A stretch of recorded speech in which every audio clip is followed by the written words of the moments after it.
Okay, good morning. Good morning, sir. Yes. So neurological examination ஓட நம்ம போன கிளாஸில் நம்ம கண்டென்ட் பார்த்தோம், என்னென்னலாம் பார்க்க போகிறோன்னு. இப்போ டேரெக்டாக நம்ம நியூராலஜிக்கல் எக்ஸாமினேஷனுக்குள்ளே போக போகிறோம், என்னென்னலாம் எக்ஸாமின் பண்ண போகிறோன்னு. ஸோ இப்போது ஆல்ரெடி நம்ம இந்த இன்ட்ரடக்ஷனுக்குள்ளே போகலாம்.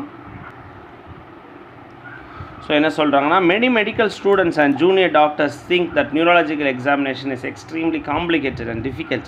ரொம்ப கஷ்டமானது அப்படின்னு நினைக்கிறாங்க. This is because they find hard to remember what to do. என்ன செய்கிறதுனே தெரியல. எக்ஸாமினேஷன் பண்ணணும்னு தெரியுது, ஆனால் என்ன பண்ணணுங்கிறத ஞாபகம் வச்சுக்கிறதுலே கஷ்டமாக இருக்குது அப்படின்னு சொல்கிறாங்க. they are not sure for what they are looking for. அவங்க என்ன பார்க்குறாங்கன்றதுக்கே அவங்க கிளியராக இல்லை. நம்ம என்ன பார்க்க போகிறோன்னு தெரிஞ்சால் தானே நம்ம அதை தேட முடியும், அதுவும் தெரியல. தே do not know how to describe what they find. நம்ம பார்த்ததை விவரிக்கவும் முடியல. ஸோ ஃபஸ்ட்டு என்ன பார்க்கணுன்னு ஞாபகம் வச்சுக்க முடியல, என்ன பார்க்கணுன்னு தெரியல, அப்படியே பார்த்தாலும் அது சொல்லவும் வரல. ஸோ இந்த 3 பிரச்சனைகள்னால தான் சில பேர் வந்து இந்த நியூராலஜிக்கல் எக்ஸாமினேஷன் ரொம்ப கஷ்டம்னு டாக்டர்ஸும் கஷ்டமாக ஃபீல் பண்ணுறாங்க அப்படின்னு சொல்கிறாங்க. The aim of this book is to provide a simple framework to allow a medical student or junior doctor to perform a straightforward neurological examination. It explains what to do and points out common problems and mistakes. நம்ம என்ன செய்யணும், நம்ம என்ன தவறுகள் பொதுவாக நடக்கும் அப்படின்றத பற்றி சொல்லுமா. This book cannot replace conventional bedside teaching and clinical experience. அதுக்காக நம்ம பக்கத்தில் நோயாளியை வச்சு நான் உங்களுக்கு சொல்லிக் கொடுப்போம் இல்லையா, இது வந்து இந்த கட்டி அதை ரீப்ளேஸ் பண்ணிடாது. பட் உங்களுக்கு ஒரு கைடாக இருக்கும் நம்ம என்ன பார்க்கணும் அப்படிங்கிறது. Inevitablyனா தடுக்க முடியாமல், when trying to simplify the range of neurological findings and their interpretation, not all situations can be anticipated. இந்த புக்கை படிக்கும்போது நியூராலஜிக்கலாக நம்ம பார்க்கக்கூடிய எல்லா பிரச்சனைகளும் உள்ளே வந்துடுமான்னு சொல்ல முடியாது, பட் பொதுவாக நடக்கக்கூடிய பிரச்சனைகளை பற்றி இந்த புக்கு விவரிக்கும் அப்படின்னு சொல்லுது. This book has been designed to try to accommodate most common situations and tries to warn common pitfalls. There will be some occasions where incorrect conclusions will be reached. அதாவது பொதுவாக நடக்கக்கூடியதை தான் நம்ம இதில் பார்க்க போகிறோம். How to use this book, இந்த புக்கை எப்படி பயன்படுத்துறதுன்னு. This book concentrates on how to perform the neurological part of physical examination. Each chapter starts with a brief background and relevant information. This is followed by a section telling you what to do both in straightforward case and the presence of abnormalities. நம்ம என்ன பண்ணணுங்கிறது சொல்லுமா. The abnormalities can be found or then described in the what you find section, and finally what it means. நம்ம என்ன பார்க்க போகிறோன்னு சொல்லுமா, அதுக்கு என்ன அர்த்தம்னு சொல்லுவோம் அப்படின்னு சொல்கிறாங்க. It is important to understand that the neurological examination can be used as a screening test, as an investigative tool. இதை நம்ம பயன்படுத்தும் போது நமக்கு என்னவா இருக்கும் அப்படின்னா, ஒன்று ஸ்க்ரீன் பண்ணலாம். ஒரு 100 பேர் வேலைக்கு சேர்றாங்க ஒரு கம்பெனியில், உங்களை வந்து காட்டுறாங்க, நீங்கள் எல்லாரையும் பார்த்துட்டு எல்லாம் ஃபிட்டாக இருக்காங்களா, நரம்பியல் மண்டலங்கள்லாம் ஃபிட்டாக இருக்கான்னு ஸ்க்ரீனும் பண்ணலாம். இல்லை இவர் நோயாளி தான் உங்கள் கையில் கொடுத்துட்டா இவருக்கு என்ன ஃபால்ட்டுன்னு கண்டுபிடிக்கலாம், இன்வெஸ்டிகேட்டிவ் டூலாகவும் கண்டுபிடிக்கலாம். So it is used as a screening test when you examine a patient in whom you expect to find no neurological abnormalities. For example, a patient, இப்போ நான் சொன்ன மாதிரி தான். ஸோ இதில் ஒன்றும் பெரிய அர்த்தம் இல்லை. அதில் இப்போ இந்த பேராகிராஃபில் என்ன சொல்கிறாங்க அப்படின்னா, இந்த புக்கு வந்து ஒரு ஸ்டாண்டர்ட் டெக்னிக்கை தான் சொல்லி கொடுக்குது, ஒரு நரம்பியல் மண்டலங்களை எப்படி பண்ணணும்னு. பட் அவங்களுடைய சொந்த கன்வீனியன்ஸ்க்கு கொஞ்சம் மாற்றிக்கங்க. உங்களுடைய ஊரை பொறுத்து, உங்களுடைய மனிதர்களை பொறுத்து, நீங்கள் வாழ்கிற இடத்த பொறுத்து, உங்களோட மருத்துவமனையை பொறுத்து கொஞ்சம் மாற்றிக்கலாம். பட் ஓரளவுக்கு ஸ்டாண்டர்டாக ரெலவெண்ட் இன்ஃபர்மேஷன் கொடுக்குது அப்படின்னு சொல்கிறாங்க. The synthesis of the examination finding should be described below. ஒன்றை எப்படி நம்ம எழுதணும், ஒரு ஃபைண்டிங்கை எப்படி எழுதணும்னா ஃபஸ்ட்டு அனட்டமிக்கலாக எழுதணும், அது எங்கே இருக்குது. நான் அதனால தான் உங்களுக்கு காலில் காயம் இருந்தாலும் உங்களுக்கு நான் அதில் சொல்லணும்னு சொல்லியிருக்கேன்.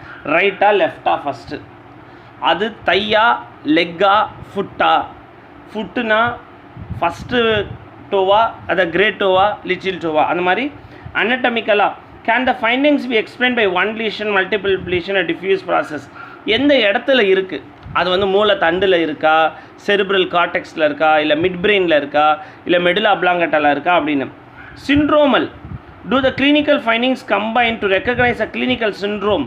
அதாவது ஒரு நோய்க்கு சில குரூப் ஆஃப் அம்சங்கள் இருக்கும். இப்போ பார்க்கின்சோனிசம்னு எடுத்துக்கோங்களேன்.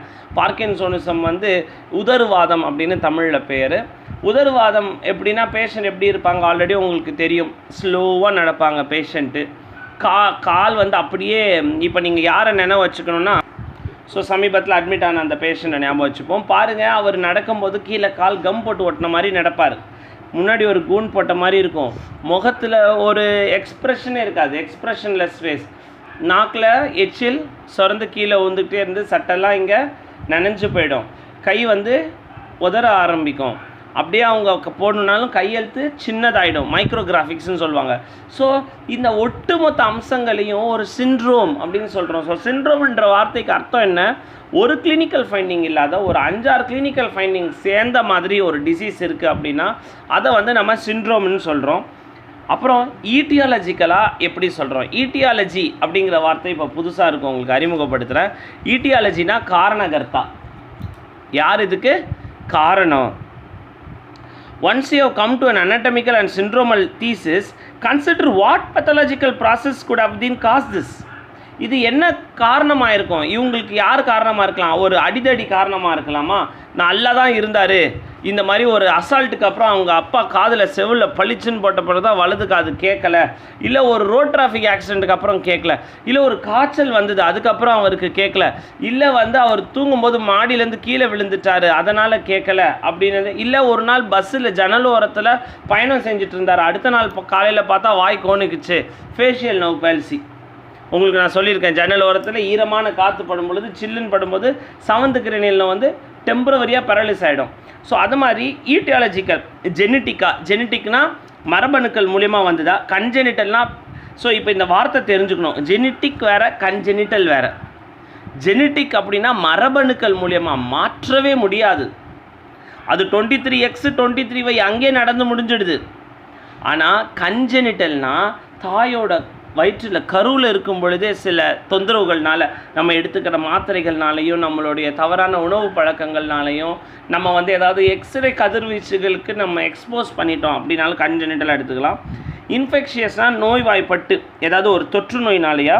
இன்ஃப்ளமேட்ரினா தொற்றில்லா வியாதிகள், அதாவது முடக்குவாதம் அந்த மாதிரி ஏதாவது ஒரு காரணமாக.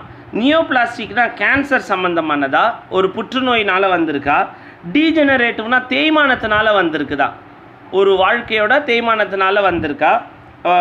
அப்புறம் மெட்டபாலிக், நம்மளோட மெட்டபாலிக் அப்படின்னா சுகர் அதிகமாகிறதுனாலையும் சுகர் கம்மியாகிறதுனாலையும், இல்லை அம்மோனியா அதிகமாகிறதுனாலையும் அம்மோனியா கம்மியாகிறதுனாலையும், யூரியா கிரியாட்டின் அதிகமாகிறதுனாலையோ, அந்த மாதிரி சோடியம் பொட்டாசியம் அதிகமாக வருது. மெட்டபாலிக் அப்படின்னா நம்ம உடம்பில் ஏற்படக்கூடிய வேதியியல் மாற்றங்கள்னால.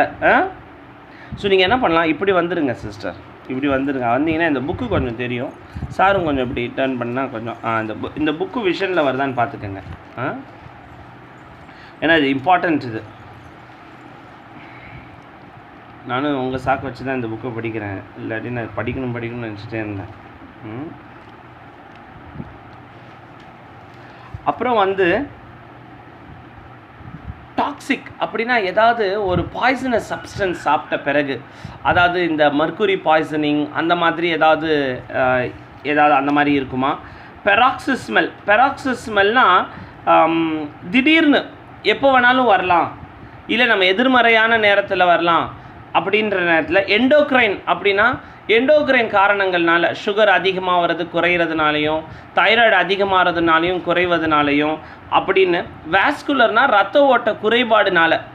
ஸோ இந்த காமன் காசஸை பார்த்துக்கோங்க. பெரும்பாலான எல்லா நோய்களுக்கும் இந்த மாதிரி காசஸ் இருக்கும். ஜெனட்டிக்காக, கன்ஜெனிட்டலாக, இன்ஃபெக்ஷியஸாக, இன்ஃப்ளமேட்ரியா, கேன்சர்னாலையா, டீஜெனரேஷனாலையா, மெட்டபாலிசம் அண்ட் டாக்ஸிசிட்டினாலையா, பெராக்சிஸ்மல்னாலையா, எண்டோக்ரைனாலையா, வாஸ்குலர் பத்தாலஜினாலையா அப்படிங்கிறத பார்க்கலாம். அடுத்து இப்போது இந்த லெவல்ஸ் ஆஃப் நர்வஸ் சிஸ்டம், இந்த நர்வஸ் சிஸ்டத்தோட லெவல் என்ன அப்படிங்கிறது தான் நம்ம இப்போ பார்க்க போகிறோம். அதாவது மூளையோட உச்சி, அதாவது இந்த செரிபிரத்தில் பார்க்குறது கார்டெக்ஸ் அப்படின்னு சொல்கிறோம். இந்த மிட்பிரெயினுக்கு மேலே இருக்கிறத பேசல் கேங்க்லியா அப்படின்னு சொல்கிறோம். பின்னில் இருக்க அந்த சிறுமூளையை செரிபெல்லம்னு சொல்கிறோம். தண்டு வடத்தை பிரெயின் ஸ்டெம்னு சொல்கிறோம். இதை ஸ்பைனல் கார்டுன்னு சொல்கிறோம். முதல்ல ஸ்பைனல் கார்ட்லேருந்து வரது நர்வ் ரூட்டுன்னு சொல்கிறோம். அப்புறம் பிளெக்ஸஸ்ன்னு சொல்கிறோம். நினைவு இருக்குன்னு நினைக்கிறேன் உங்களுக்கு, பிரேக்கியல் பிளெக்ஸஸ் நான் சொன்னேன். C4, C5, C6, C7, C8, T1 சேர்ந்து வருது brachial plexus. So brachial plexus எங்கே வருது? Cortex, basal ganglia, cerebellum, brain stem, spinal cord, nerve root, plexus. இவ்வளோ தூரம் தாண்டி வருது. ஸோ இது நேராக வந்துடல, இவரோட இன்ஃபர்மேஷன் தான் இவர் எடுத்துக்கிட்டு வராரு, படிப்படியாக இருக்கார். ஃபஸ்ட்டு நம்ம ஊருக்கு யார்? பிரசிடெண்ட், நம்ம கண்ட்ரிக்கு ஃபஸ்ட்டு பிரசிடெண்ட், ப்ரைம் மினிஸ்டர், அடுத்து வந்து ஒவ்வொரு கேபினெட் மினிஸ்டர்ஸ், அந்த மாதிரி ஒரு சும்மா நினைவு வச்சுக்கிறதுக்காக அப்படி சொல்கிறேன். அடுத்து பெரிஃபரல் நர்வ், வெளியே கையில் நம்ம பார்க்கக்கூடிய நரம்புகள், example radial nerve, ulnar nerve, median nerve, அந்த மாதிரி. அதுக்கப்புறம் நரம்புகள் நேராக எங்கே கொண்டு போய் முடியுது? நியூரோ மஸ்குலர் ஜங்ஷனில் போய் முடியுது. நரம்பு யாரை இயக்க போகுது? அந்த இருக்கிற தசைகளை இயக்க போகுது, நியூரோ மஸ்குலர் ஜங்ஷன். கடைசியில் ஆக்ஷன் யார் செய்கிறா? அந்த மசில். ஸோ இதுதான் இந்த flow chart, the levels of. இப்போது இதில் எங்கே வேணால் பிரச்சனை நடக்கும். ஸ்ட்ரோக்கில் இங்கே பிரச்சனை நடக்குது, இன்ஜுரியில் கழுத்து ஃப்ராக்சர் ஆகும்போது பிரெயின் ஸ்டெம்மில் இன்ஜுரி ஆகுது, ஸ்பைனல் கார்டு இன்ஜுரி ஆகுது, நர்வ் ரூட், அதாவது இந்த டிஸ்க் ப்ரொலாப்ஸ்ன்னு சொல்கிறாங்க இல்லையா, தண்டு வடத்தில் ப்ரொலாப்ஸ் ஆகிடுச்சு, அதுக்கப்புறம் அவங்களுக்கு காலே வரல, மரத்து போகிற மாதிரி இருக்குது அப்படின்னு சொல்கிறாங்களா, அது. பெரிஃபரல் நர்வ்னா நர்வ் கம்ப்ரெஷன், நம்ம பஸ்ஸில் அப்படியே மலாந்து தூங்கினே போகும்போது கை மரத்து போயிடுது, நர்வ் பிளெக்ஸஸ். நியூரோமஸ்குலர் ஜங்ஷன்னா நீங்கள்லாம் 12th ஸ்டாண்டர்டில் படிச்சிருப்பீங்க, மயாஸ்தீனியா கிரேவிஸ் அப்படின்னு ஒரு நோயை பற்றி படிச்சிருப்பீங்க. மயாஸ்தீனியா கிரேவிஸ் அப்படின்னா அது என்ன டிசீஸ் சொல்லுங்கள் பார்க்கலாம்? ஆட்டோ இம்யூன் டிஸார்டர் அப்படின்னு சொல்கிறோம். ஸோ ஆட்டோ இம்யூன் டிஸார்டர்னால் என்னென்னா, நான் அடிக்கடி உங்களுக்கு சொல்வேன், இந்த எந்திரன் படத்தில் வர நம்ம கூட்டத்திலே இருக்கிற ஒரு கருப்பாடு. ஸோ நமக்கு எதிராகவே போரிடுது.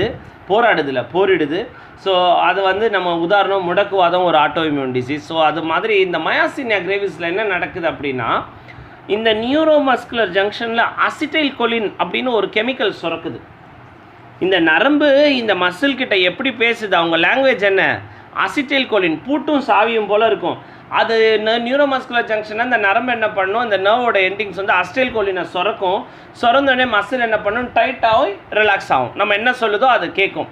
ஸோ அந்த இடத்துல இந்த அசிட்டைல் கொலினை இந்த மசில் ஏற்றுக்காமல் வச்சு, ஸோ மயாஸ்தீனியா கிரேவிஸ் பேஷண்ட்ஸ் எப்படி இருப்பாங்கன்னா, காலையில் எழுந்திக்கும் போது ஃப்ரெஷ்ஷாக இருப்பாங்க, நாள் போக போக துவண்டு போயிடுவாங்க, கை கூட தூக்க முடியாது, கண்ணெல்லாம் அப்படியே மூடிக்கும்.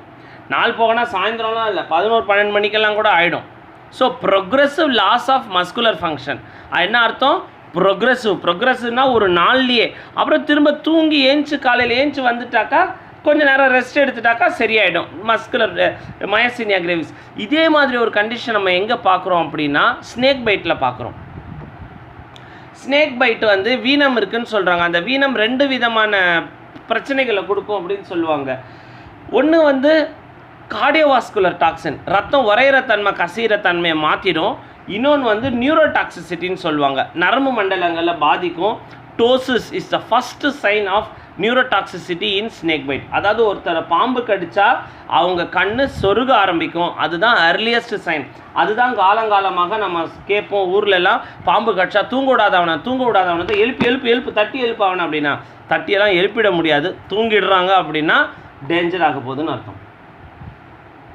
அதனால் மனசனுக்கு ஒரு பதட்டம், அவனை தூங்க விடக்கூடாதுன்னு. பட் நம்ம தடுக்க முடியாது.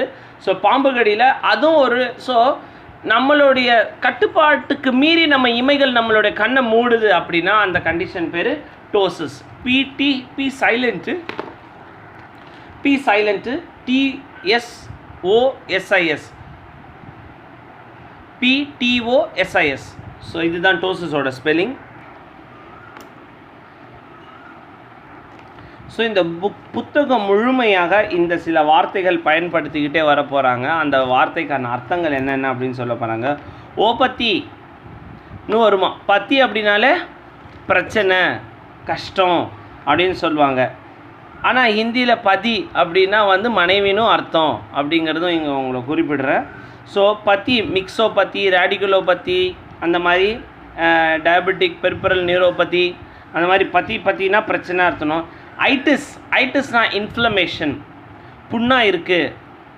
cervical spondylitis, அந்த மாதிரி ஐட்டிஸ், மெனிஞ்சைட்டிஸ் அப்படின்ற வார்த்தைலாம் வரும். என்செஃபலோபதினா an abnormality of the brain may be refined by adjectives such as focal or diffuse, metabolic or toxic. என்செஃபலோபதினா மூளையை பாதிக்கக்கூடிய ஒரு தொந்தரவு என்செஃபலோபதி. என்செஃபலைட்டிஸ் அப்படின்னா இன்ஃப்ளமேஷன், அது வந்து ஏதோ அதில் இருக்கிற அந்த மூளை காய்ச்சல் வரும்போது மூளையே புண்ணாயிடுது. எப்படி நம்ம வந்து சின்ன காயம் சீல் பிடிச்சிக்குது இல்லையா, எங்கேயாவது அக்கிளில் கையில் நம்ம ஏதாவது ஆணி குத்தி சீல் பிடிச்சிக்குது, அந்த மாதிரி மூளை சீல் பிடிச்சிக்குது அப்படின்னா என்செஃபலைட்டிஸ் அப்படின்னு சொல்கிறோம். மெனிஞ்சைட்டிஸ் அப்படின்னா மூளையோட உரைகள், மூளைக்கு 3 உரை இருக்குதுன்னு சொல்லியிருக்கேன். Pia mater, arachnoid membrane, dura mater. From inner to outer சொல்கிறேன் ஆர்டரில். ஸோ வெளியே வந்து டியூராமேட்டர், நடுவில் அரக்னாய்ட் மெம்பரேன், உள்ளே வந்து பயாமேட்டர். மைலோபத்தினா நரம்புகள் இருக்குது இல்லையா, அந்த நரம்புகளுக்கெல்லாம் உங்களுக்கு சொல்லியிருக்கேன். அது டேரெக்டாக அப்படியே போகிறதுல மேலே ஒரு ஸ்லீவ் இருக்குது, ஏன்னா கரண்ட்லாம் நடுவில் ஷாக் அடிக்காமல் இருக்கிறதுக்கு. அந்த ஸ்லீவ் வந்து கொஞ்சம் கஷ்டமாயிடுது, அதில் ஏதோ ஒரு நோய் வருது அப்படின்னா அதை மைலோபத்தின்னு சொல்கிறோம்.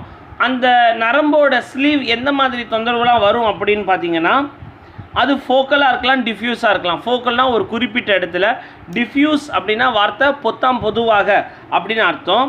மெட்டபாலிக்னா சக்கரை ஏற்றத்தாழ்வுனாலேயோ இல்லை டாக்ஸிக் ஏற்றத்தாழ்வுனாலேயோ. டாக்ஸிக்னால் வந்து ஒரு விஷம், யாராவது விஷம் வச்சிடுறாங்க அப்படின்னா அது. மைலைட்டிஸ்னால் அதே நரம்பியல் மண்டலங்களில் உள்ள ஸ்லீவில் புண்ணாயிடுது, இன்ஃபெக்ஷன் ஆகிடுது அப்படின்னா மைலைட்டிஸ். ஸோ ஐட்டிஸ்னாலாம் இன்ஃப்ளமேஷன், பத்தினா ஒரு தொந்தரவு. அப்புறம் ரேடிகுலோபதி அப்படின்னா நர்வ் ரூட்டில் ஒரு பத்தி. பிளெக்ஸோபத்தினா பிளெக்ஸஸில் பத்தி. பெரிஃபரல் நியூரோபத்தினா பெரிஃபரல் நர்வில் பற்றி. ஸோ இப்போ அப்படியே மெல்ல மேலேருந்து வெளியே வராங்க. பத்தினா என்ன, ஐட்டிஸ்னா என்னன்னு சொல்லிட்டாங்க. அப்புறம் மூளையே மொத்தமாக என்செஃபலைட்டிஸ், அப்புறம் meningitis, myelitis, radiculopathy, plexopathy, peripheral neuropathy, polyradiculopathy, many nerve roots, ஒரு நர்வ் ரூட் இல்லாமல் நிறைய வந்தால் பாலிரேடிகுலோபதி.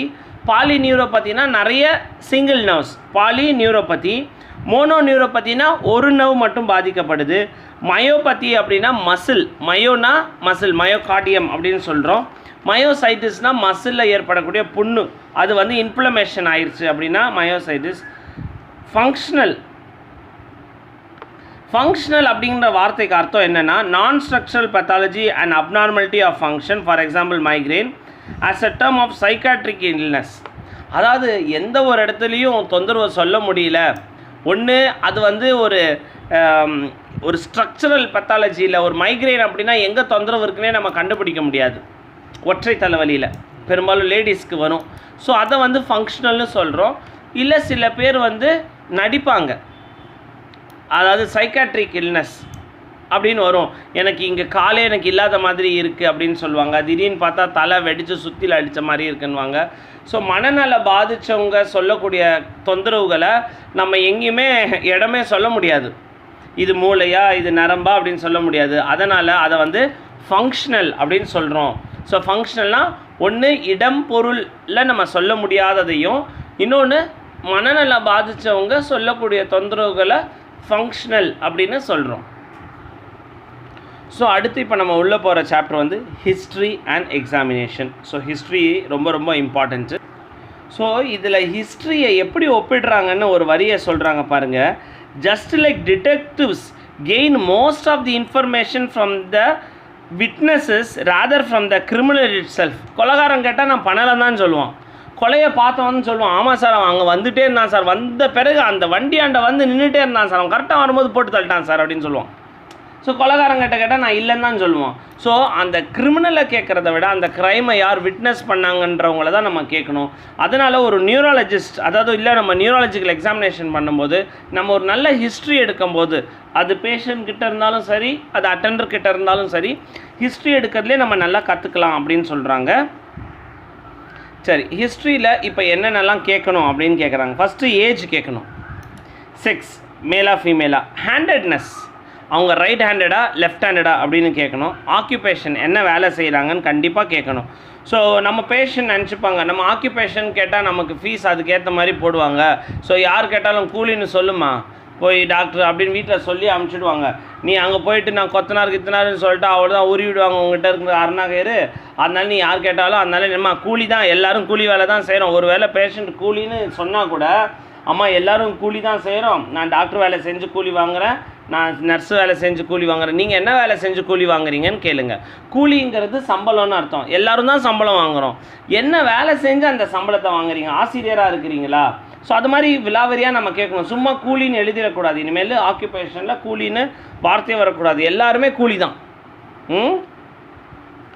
அதே மாதிரி history of the present complaint, இதோடைய வரலாறு எத்தனை நாளாக இருக்குது, எங்கேருந்து இருக்குது, இது எப்போத்துலேருந்து ஆரம்பிச்சது, எங்கே ஏதாவது வேறு ஏதாவது நான் இந்த மாதிரி ஊருக்கு போயிட்டு வந்ததுலேருந்து வந்ததா. அப்புறம் நியூரலாஜிக்கல் ஸ்க்ரீனிங் ஆஃப் கொஸ்டின்ஸ், நம்ம வந்து என்னென்ன கேள்விகள் மற்றது கேட்கணும். இது மாதிரி எனக்கு இது மாதிரி தொந்தரவு இருக்குது, அது மாதிரி தொந்தரவு இருக்கா அப்படின்னு கேட்கணும். அதுக்கப்புறம் பாஸ்ட் மெடிக்கல் ஹிஸ்ட்ரி, முன்னாடி ஏதாவது அவங்களுக்கு மருத்துவ வரலாறு இருக்குது. ஆமாம் சார், நான் ஒரு 30 வருஷமாக தைராய்டுக்கு மாத்திரை போட்டுக்கிட்டு இருக்கேன், எனக்கு ஒரு 50 வருஷமாக வீசிங் இருக்குது. இப்போ வீசிங் இருக்கிற பேஷண்ட் பார்த்தீங்கன்னா பிராங்கோடைலேட்டஸ் நிறைய இந்த தியோஅஸ்தாலின், அதாவது இந்த ஈட்டோஃபிலின் தியோஃபிலின் போடுவாங்க. அவங்க போடுறவங்களுக்கு பொதுவாகவே அவங்களுக்கு நடுக்கம் இருக்கும். அவங்கள பார்த்து இது பார்க்கின்சோனிசம் பேஷண்ட் சொல்லிடக்கூடாது. இல்லை நெபுலைசேஷன் வச்சுட்டு அப்போ தான் அவங்க வந்திருப்பாங்க. லிவர் சால்பிட்டமால் புடுசோனேட் நெபுலைசேஷன் வந்தோடனே படன்னு இருக்கும். அப்புறம் பார்த்துட்டு ஆமாம் சார் இவங்களுக்கு கை நடுங்குது சார், இவங்களுக்கு பார்க்கின்சோனிசம் தான் சொல்ல முடியாது. சில பேருக்கு சில ட்ரக்ஸு சாப்பிடும் போதே அது போல் வரும். ஃபேமிலி ஹிஸ்ட்ரி வரலாறு, அப்புறம் சோஷியல் ஹிஸ்ட்ரி சமூகத்தில். ஏன்னா ஒருத்தரை வளர்க்குறதுல அவங்களோட சமூகமும் ஒரு முக்கிய பங்கை வகிக்குது. சமூகம் சரியில்லை அப்படின்னாக்கா அவரும் என்ன no man is an island அப்படின்னு சொல்லுவாங்க. ஒரு தனி மனிதன் தோப்பாகாது. ஸோ பேசிக் பேக்ரவுண்ட் இன்ஃபர்மேஷன் நம்ம என்ன கேட்க போகிறோம் பேஷண்ட் கிட்ட. ஸோ பேசிக் பேக்ரவுண்ட் இன்ஃபர்மேஷனில் age, sex, handedness, occupation or previous occupation. சில பேர் என்ன சொல்லுவாங்க, இப்போ ஒன்றும் வேலைக்கெல்லாம் போகலம்மா, நான் இப்போ சும்மா தாம்மா இருக்கேன் வீட்டில். எதுக்குன்னா நீங்கள் எதாவது பீஸ் ஜாஸ்தியாக போட்டுருவீங்கன்னு என்ன சொல்லுவாங்க, இப்போ நான் வேலைக்கே போகிறது இல்லைம்மா. ஓகே, இப்போ வேலைக்கு போகல, பிறந்ததுலேருந்து அம்மா வயிற்றுலேருந்து வெளியே வந்ததுலேருந்து வேலைக்கே போகலையா நீங்கள், என்ன வேலை செஞ்சீங்க? இல்லைம்மா நான் லாரி ஓட்டிகிட்டு இருந்தேம்மா அப்படின்னு சொல்லுவாங்க. சார் லாரி டிரைவர்ஸ்குள்ளே வந்து இந்த டொபாக்கோ சூவிங் ப்ராப்ளம் நிறைய இருக்கும். இந்த ஹார்ன்ஸ் அடக்கிறது, அதுக்கப்புறம் இல்லிசிட் செக்ஷுவல் ஹிஸ்ட்ரி. அவங்க இந்த வழியில் போகிற வழியில் என்ன பண்ணுவாங்க, டிரான்ஸ்ஜெண்டர்ஸு, அது மாதிரி சோஷியல் ஹெல்த் ஒர்க்கர்ஸ் கூட, அவங்க சோஷியல் செக்ஸ் ஒர்க்கர்ஸ் கூட நான் ப்ரொடக்டிவ் செக்ஷுவல் இன்டர்கோர்ஸ் வச்சுப்பாங்க. ஸோ அது மூலயமா வந்து நம்ம இந்த இம்யூனோடெஃபிஷியன்சி வைரஸ் அதெல்லாம் நம்ம நிறைய பார்க்கலாம். ஸோ அதனால் இந்த previous occupation of the patient ரொம்ப ரொம்ப முக்கியம். Handedness is important. The left hemisphere contains language in almost all right handed individuals. என்ன சொல்கிறாங்க இது லைட்டை பாருங்கள். மூளையை 2 ஹெமிஸ்பியராக பிரிக்கிறோம். Right left. ரைட் ஹெமிஸ்பியர், இது லெஃப்ட் ஹெமிஸ்பியர். பெரும்பாலானோர் ரைட் ஹேண்டடாக தான் இருக்காங்க, லெஃப்ட் ஹேண்டடாக இல்லை இயற்கையாகவே. ஆனால் ஒருத்தர் பிறவிலே வரும்பொழுது நம்ம ட்ரெயின் பண்ணணும்னா ட்ரெயின் பண்ணலாம், லெஃப்ட் ஹேண்டடாக ட்ரெயின் பண்ணலாம். ஆனால் பை டிஃபால்ட்டாக ஹேண்டட்னஸ், அந்த குழந்தை ஆட்டோமேட்டிக்காக போய் ஏதாவது ஒரு பிக் பண்ணுது அப்படின்னா ஆட்டோமேட்டிக்காக எந்த கையை பிக் பண்ணுதுன்னு நம்ம பார்க்கணும். நம்மளாம் ஹேண்டட்னஸாக மாற்றக்கூடாது. உங்களுக்கு ஒரு ஃபேமஸ் கிரிக்கெட்டர் தெரியும், சௌரவ் கங்குலி தெரியும். Left handed batsman, right handed bowling. So அவர் ட்ரெயின் பண்ணிக்கிட்டார். ஸோ அந்த ட்ரெயின்டு ஹேண்டட்னஸ். பட் இது நம்ம சொல்கிறது default handedness. So default handedness அப்படிங்கிறது வந்து பொதுவாக இருக்கிறவங்க எல்லாருமே வந்து ரைட் ஹேண்டட் தான். அதில் அவங்களுக்கு லாங்குவேஜ் எங்கே இருக்குது அப்படின்னு பார்த்தீங்கன்னா லெஃப்ட் ஹெமிஸ்பியரில். And in 70% of patients who are left handed. Okay, இந்த வாக்கியத்துக்கு அர்த்தம் என்ன சொல்கிறாங்கன்னா, லெஃப்ட் ஹெமிஸ்பியரில் தான் லாங்குவேஜ் இருக்கான் ரைட் ஹேண்டட் இண்டிவிஜுவல்ஸில். பெரும்பாலான எல்லா ரைட் ஹேண்டட் இண்டிவிஜுவல்ஸ்க்கும் லெஃப்ட் ஹேண்டடில், ப்ளஸ் லெஃப்ட் ஹேண்டட் இண்டிவிஜுவல்ஸில் கூட 70%ல் லாங்குவேஜ் வந்து லெஃப்ட் ஹெமிஸ்பியரில் தான் இருக்கான். அதனால தான் left side of the brain attack ஆனாக்கா அவங்களுக்கு ஸ்பீச் அஃபெக்ட் ஆகுது. ஸோ இதோடைய மைய கருத்து என்ன சொல்ல வராங்க, ரைட் ஹேண்டடோ லெஃப்ட் ஹேண்டடோ லாங்குவேஜ் வந்து லெஃப்ட் பிரெயினில் தான் இருக்குது. ரைட் ஹேண்டடில் ஆல்மோஸ்ட் எல்லாருக்கும்.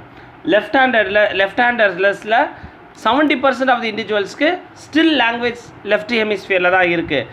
ஆம்பிடெக்ஸ்ட்ரஸ் அப்படின்னு சொல்கிறாங்க. ஆம்பிடெக்ஸ்ட்ரஸ்னால் தான் நான் சொன்னேன் இந்த சௌரவ் கங்குலி மாதிரி ரைட்டையும் யூஸ் பண்ணுவாங்க, லெஃப்ட்டையும் சரிசமமாக யூஸ் பண்ணுவாங்க. அவங்களதுலேயும் லாங்குவேஜ் 70% வந்து லெஃப்ட் சைட் ஆஃப் தி பிரெயினில் தான் இருக்குது. இப்போ ப்ரெசன்ட் கம்ப்ளைண்ட் பற்றி போவோம். Start with open question, what has been happening, உங்களுக்கு என்ன செய்யுது, or tell me all about it from the very beginning, முதல்லேருந்து என்ன நடந்ததுன்னு சொல்லுங்கள், திரும்ப முதல்லருந்தா அப்படின்னு. அதனால தான் ஹிஸ்ட்ரி ஆளாளுக்கு கேட்கக்கூடாது, ஒரு குரூப்பாக ஒரு பேஷண்ட்டை ஃபஸ்ட்லேருந்து கேட்கணும். உங்களுக்கு என்ன செய்யுது முடிஞ்சால் நீங்கள். ஆனால் பேஷண்ட்டை பொறுத்த வரைக்கும் அவங்க முதல்லேருந்து சொல்கிறதுக்கு ரொம்ப ஆசையாக இருப்பாங்க. நான் வந்து பேஷண்ட்கிட்ட எக்ஸ்பீரியன்ஸ் பண்ணது எனக்கு அடிக்கடி காமனாக, சார் நான் காலையிலேருந்து என்ன சாப்பிட்றேன்னு உங்களுக்கு சொல்லிடுறேன் சார், கேளுங்க சார்னுவாங்க. எனக்கு சில நேரம் யோசிப்பேன், இவங்க என்ன சாப்பிட்டா நமக்கு என்ன அப்படின்னு யோசிப்பேன். பட் எஸ், சாப்பாடு ரொம்ப இம்பார்ட்டன்ட். மருந்துங்கிற அதிகாரத்தில் உணவை பற்றி தானே சொல்கிறாங்க. இப்போ தான் அதோட அர்த்தம் புரியுது.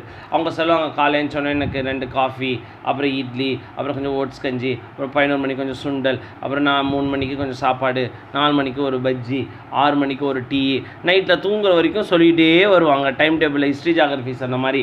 ஆனால் அவங்களுக்கு எப்போவுமே டாக்டர்கிட்ட தனக்கு என்ன செய்யுதுன்னு இருமா அந்த அட்டெண்டர்கிட்ட இருக்கிற ஒரு சுவாரஸ்யமே என்ன, பேஷண்ட் சொல்ல வருவாங்க, இருங்க நீங்கள் சரியாக சொல்ல மாட்டீங்க, நான் சொல்லணும். அவங்க ஒய்ஃப் முந்திக்கிறதும், சார் அவங்க அப்படி தான் சொல்லுவாங்க, அதெல்லாம் ஒன்றும் பிரச்சனை இல்லை, கணவர் முந்திக்கிறது ரொம்ப அழகாக இருக்கும்.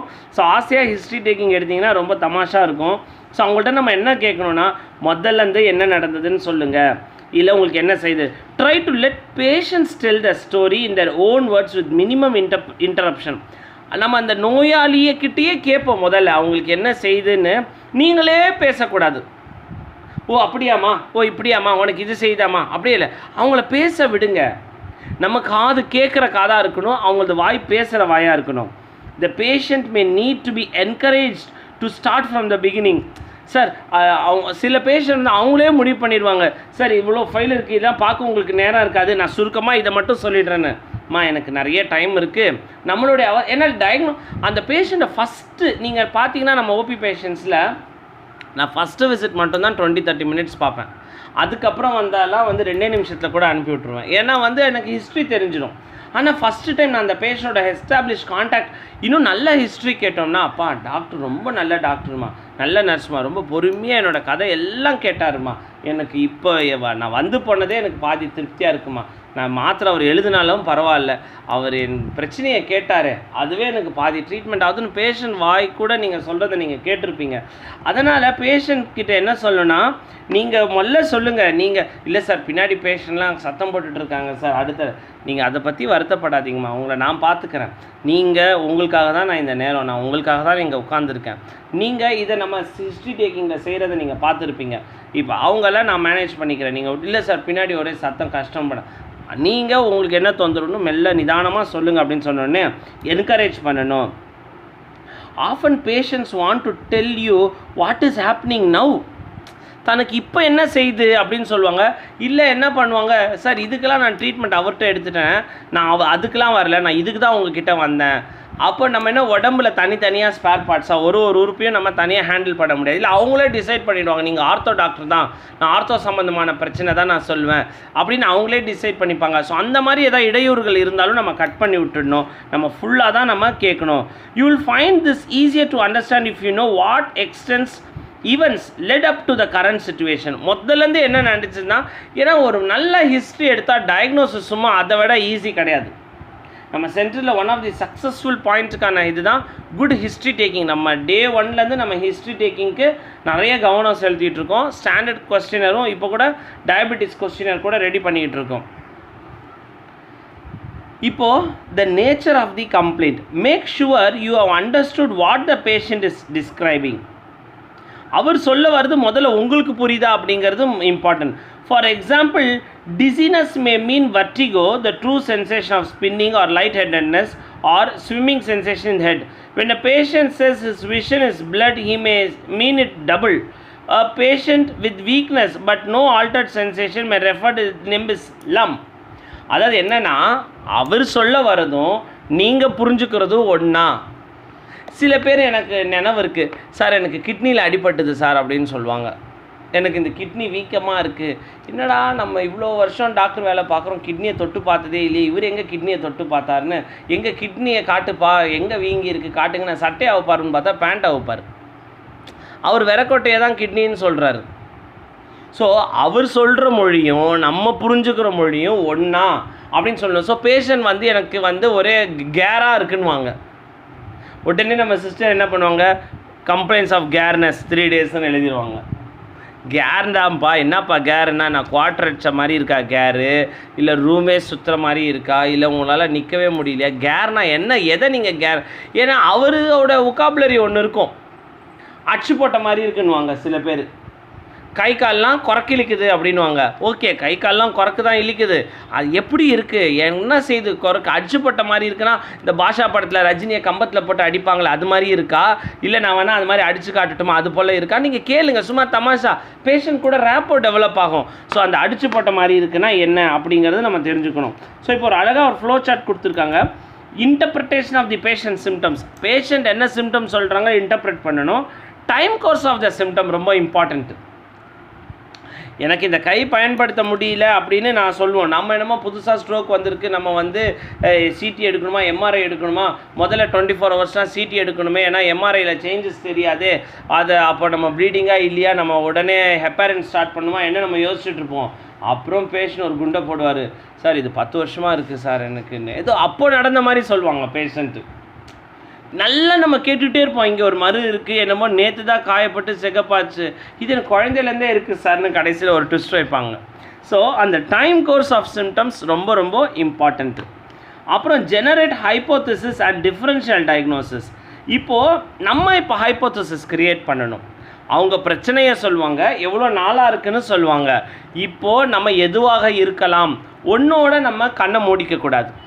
லாடம் கட்டின குதிரை மாதிரி இதுதான் நான் சொல்கிறது தான், இது தவிர வேறு எனக்கு நான் டாக்டரா நூ டாக்டரா வே டாக்டரா அப்படின்னு கேட்பாங்க. நான் டாக்டரா நீ டாக்டரா அந்த கேள்விலாம் கேட்கக்கூடாது. நம்ம டிஃப்ரென்ஷியல் டயக்னோசிஸ் 4-5 யோசிக்கணும், அப்போ தான் நல்லாயிருக்கும். ஸோ அப்புறம் ask about associated features, risk factors பற்றிலாம் தெரிஞ்சுக்கணும். Neurological screening history, neurological problem on life work family. கடைசியில் பார்த்தா அந்த ஒர்க்கு ஃபேமிலி ப்ரெஷர். நேற்று கூட ஒரு பேஷண்ட் வந்து ஒரு பெரிய ஐடி நிறுவனமில் வேலை செய்துட்டு இருந்தாராம். 22 வருஷம் சர்வீஸு, சம்பளம் என்னென்னு கேட்டிங்கன்னா அசந்து போயிடுவீங்க, 3.25 லட்சம் ஒரு மாதத்துக்கு. ஆண்டு வருமானமே ஒரு சில பேருக்கு அவ்வளோதான் இருக்கும், 3.25 லட்சம். அப்புறம் கேட்டால் என்ன சார் வேலை விட்டுட்டிங்களா அப்படின்னு கேட்டால், சார் கீழே ஒருத்தர் இஸ்திரி தேய்க்கிறார் சார், மாதம் 20,000 தான், அவர் ஜாலியாக ஊருக்கு போகிறார், கோயில் பார்க்குறாரு, என்ன நான் எல்லா சினிமா அந்த எனக்கு என் வாழ்க்கையில் என்ன நடக்குதுன்னு எனக்கு தெரியல சார். காலைல எழுந்தா பல்ல வலிக்கிட்டு நேராக கம்ப்யூட்டர் முன்னாடி உட்காந்துட்டு அல்லோன்னு மீட்டிங் போய்ட்றேன், சாயந்தரம் போனாலும் மீட்டிங் போய்ட்றேன், வீட்டில் மனைவி வந்தாங்களா, மனைவி எங்கே இருக்கிறாங்க, யார் கூட இருக்கிறாங்க கூட எனக்கு தெரிய மாட்டேங்குது சார் அப்படின்னு அவர் பிரச்சனையை சொல்கிறாரு. என்ன அதனால் நான் அந்த வேலையை ரிசைன் பண்ணிட்டேன். ஸோ பணம் முக்கியம் கிடையாது, பணம் தேவை தான், முக்கியம் கிடையாதுங்கிறது. ஸோ அவருடைய பிரச்சனை அவருடைய வாழ்வியலை சார்ந்து இருக்குதா, அவரோட இல்லை பேஷண்ட்டு ஆஃபீஸில் இருக்கிற வரைக்கும் நல்லா இருப்பாங்க, வீட்டில் வந்தோடனே டென்ஷன் ஆகிடுவாங்க, இல்லை வீட்டில் இருக்கிற வரைக்கும் நல்லா இருப்பாங்க, ஆஃபீஸ் போனோடனே டென்ஷன் ஆகிடுவாங்க. ஸோ அவருக்கு பிரச்சனை எங்கே இருக்குதுன்னு தெரிஞ்சுக்கணும். ஸோ ஒர்க் ஃபேமிலி பேலன்ஸ் கரெக்டாக இருக்கான்னு பார்க்கணும். இது ரொம்ப இம்பார்ட்டன்ட் இந்த ஹிஸ்ட்ரியில். Conventional background history, past medical history, drug history, social history, family history. உங்களுக்கு தெரியும் மெடிக்கல் ஹிஸ்ட்ரினா என்ன, எதுக்காவது மருந்து சாப்பிட்றாங்களா, சுகர், பிபி, கொலஸ்ட்ரால், தைராய்டு, ஃபிட்ஸுக்கு சாப்பிட்றாங்களா. ட்ரக் ஹிஸ்ட்ரினா என்ன மாத்திரை சாப்பிட்றாங்க, கண்டிப்பாக ஜென்ரிக் நம்ஸில் தான் எழுதணும். அப்போ தான் இன்டர்நேஷ்னலாக அந்த மாத்திரையை நம்ம விவரிக்க முடியும். இப்போ பேஷண்ட் டக்குன்னு யூஎஸ் போகிறாங்க, இல்லை துபாய் போகிறாங்க, ஆஸ்திரேலியா போகிறாங்க, நீங்கள் டெல்மி சாட்டான்னு அழகாக எழுதிட்டிங்கன்னா அது எங்கே வேணால் படிச்சுடுவாங்க. நீங்கள் ஒரு கம்பெனி பேரை எழுதிட்டிங்கன்னா அந்த கம்பெனி இங்கே இருக்கும், அங்கே இருக்காது. இங்கே அவர் பெரிய ஆளாக இருக்கலாம், அங்கே அவர் வந்து ஆளே அட்ரஸே இல்லாமல் இருக்கலாம். சோஷியல் ஹிஸ்ட்ரி, சோஷியல் ஹிஸ்ட்ரினா என்ன அப்படின்னா சமூகத்தில் அவங்க என்ன மாதிரி ஒரு பொறுப்பை வகிக்கிறாங்க, அவங்க வந்து ஒரு அதுக்கு நான் சோஷியல் அண்ட் ப்ரிவென்டிவ் மெடிசனில் ஒரு கிளாசிஃபிகேஷன் சொல்கிறேன், உங்களுக்கு அசைன்மெண்ட்டும் கொடு. அப்புறம் ஃபேமிலி ஹிஸ்ட்ரி, அவங்களுடைய வீட்டில் இந்த மாதிரி அப்போது சொல்லுவாங்க, சார் எங்கள் அப்பாவுக்கும் அந்த மாதிரி தான் இருந்தது, எங்கள் சித்தப்பாவுக்கும் அதே மாதிரி தான் இருக்குது, ஏன் எங்கள் அப்பாவோட கூட பிறந்தார், எங்கள் தாத்தாவோட அதாவது எங்கள் தாத்தாவோட கூட பிறந்தவர், அதாவது அந்த மாதிரி ஸ்மால் கிராண்ட் ஃபாதர் சொல்லுவாங்களே அவருக்கும் அந்த மாதிரி இருந்தது அப்படின்னு சொல்லுவாங்க. அந்த ஃபேமிலி ஹிஸ்ட்ரின்னு தெரிஞ்சுக்கணும். So synthesize differential diagnosis and hypothesis to test during examination. இதை மைண்டில் வச்சுக்கிட்டு தான் நம்ம இப்போ என்ன பார்க்க போகிறோம், எதெல்லாம் நம்ம தட்டி பார்த்து செக் பண்ண போகிறோம். ஏன்னா இந்த பானை வாங்க வரவங்களாம் பார்த்துருப்பீங்க, தேங்காய் வரவங்க, அவங்களும் நியூராலஜிக்கல் எக்ஸாமினேஷன் பண்ணுவாங்க, டொக் டொக் டொக்குன்னு. ஸோ எந்த ஒரு பொருளும் நல்லா இருக்கான்னு நம்ம பார்த்தோம்னா அதை வந்து எக்ஸாமினேஷன் பண்ணி தான் நம்ம பார்க்கணும். இப்போது ஒரு டிப்ஸு சொல்கிறாரு, இதோட நிறைவு செய்துக்கலாம். Remember, when a patient cannot report all events himself or cannot give a history adequately for any other reason, such as a special speech problem, it is essential to get history from others if at all possible, such as relatives. So patient ஆல பேச முடியல, இல்லை மாறிய மனநிலையில் இருக்கார், இல்லை எங்கள் doctor வந்து பேஷண்ட் கிட்ட தான் கேட்கணும்னு சொல்லியிருக்காரு, நீங்களா போங்க இல்லை இப்போ ஆள் அட்டெண்டர் ஒருத்தர் நிற்கூடா ஜாயின் போ அப்படின்னு சொல்லிட்டு வாய் பேச முடியாத பேஷண்ட் கிட்ட உனக்கு என்ன செய்யுதுப்பான்னு கேட்கக்கூடாது. ஸோ இடம் பொருள் ஏவல் தான், சூழ்நிலைக்கு ஏற்ற மாதிரி மாற்றிக்கங்க அப்படின்னு சொல்கிறாரு. Time course, this tells you about the tempo of the pathology. நான் இது ஆல்ரெடி உங்களுக்கு சொல்லியிருக்கேன். How did it come on suddenly over a few, அப்படியே நல்லா தான் சார் இருந்தது, பார்வை ஒரு செகண்டில் அப்படியே கண்ணை மறைச்சிருச்சு சார். அப்படின்னா ரெட்டினல் டிட்டாச்மெண்ட், விழித்திரை பிச்சுக்கிச்சு. நம்ம உள்ள நான் ரெட்டினா டிசெக்ஷன் பண்ணும்போது காட்டினேன், ஷைனிங்காக ஒரு லேயர் இருந்தது. ஸோ அந்த ரெட்டினா டக்குன்னு பிரிச்சுக்கிச்சுன்னா இப்போ தெரிஞ்சுக்கிட்டு இருக்கு, அடுத்த வினாடி தெரியாமல் போயிடும். ஸோ வாழ்க்கையில் என்ன கஷ்டம் யாருக்கு வேணால் எப்போ வேணாலும் வந்துட்டு போகும். அதனால் எனக்கு இவ்வளோ கஷ்டம் இருக்குதுன்னு யாரும் வருத்தப்படக்கூடாது. ஏன்னா அடுத்தவன் ஜோபியில் ஏகப்பட்ட கஷ்டம் இருக்குது. ஸோ நம்ம ஜோபியில் தான் இவ்வளோ கஷ்டம் இருக்குதுன்னு கவலைப்படக்கூடாது. ஒரு நிமிஷத்தில் வந்தது சார், இல்லை இது வந்து ஒரு ஹவர்ஸில், காலையிலேருந்து லேசாக கை மரத்து போன மாதிரி இருந்தது, சாயந்தரம் கையே வரல சார் அப்படின்னு சொல்லுவாங்க. இல்லை சில நாட்களாக இருக்குது, சில வாரங்களாக இருக்குது, சில மாதங்களாக இருக்குது, சில வருடங்களாக இருக்குது. அப்புறம் இந்த ப்ரொக்ரெஷன் பற்றி சொல்லுவாங்க. தொடர்ந்து அந்த வலி இருந்துக்கிட்டே இருக்கா, இல்லை விட்டு விட்டு வருது அப்படின்னு சொல்லுவாங்க. தலைவலினா அப்படி இல்லை சார், ஒரு நேரம் வலிக்குது, அப்புறம் ஏதாவது வேலை மேலே இருந்துட்டேன்னா தெரியல, அப்புறம் உட்காந்து டிவி பார்த்துட்ருக்கேன்னா அப்புறம் திரும்ப வலி ஏற்படுது, அப்புறம் டிவி ஆஃப் பண்ணிட்டு ஏதாவது அப்படியே கண்ணை மூடி உட்காந்துருக்கேன்னா அப்புறம் சரியாயிடுது. அப்படின்னா ப்ரெசிபிட்டேட்டிங் ஃபேக்டர் எது செய்தால், அல்லது ஆக்ரவேட்டிங் ஃபேக்டர் எது செய்தால் அந்த பிரச்சனை அதிகமாகுது, ரிலீவிங் ஃபேக்டர் எது செய்தால் அதை சுமாராகுது அப்படிங்கிறதையும் நம்ம கேட்கணும்.